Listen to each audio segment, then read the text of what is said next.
Iwo handisubvisa foni yangu ngatiwirirane muri kunjora nezvei zvamunyora ndezvei nguva makona zvitupa zvevanhu maidhizi evanhu zvamuri kunyora kuda kuziva vanhu vavhota kuda kuziva vanhu vavhota here nyaradzi katena iri kashata zviri pamutemo here zvamuri kuita izvi zvokuti vanhu vari kubva kundovhota mowaya muchivanyora mazita pano pasi zviri pamutemo here ndoda kuenda ndoda kuti wati ndidzime foni yangu zviri pamutemo here mukunyora vanhu mazita vabva kundovhota muchiedza vanhu kuti uyai kuno zviri pamutemo here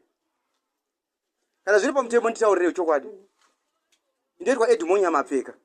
ndo zita rangu zvamuri kuita zviri pamutemo here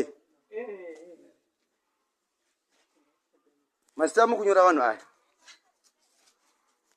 zvakurwa kutona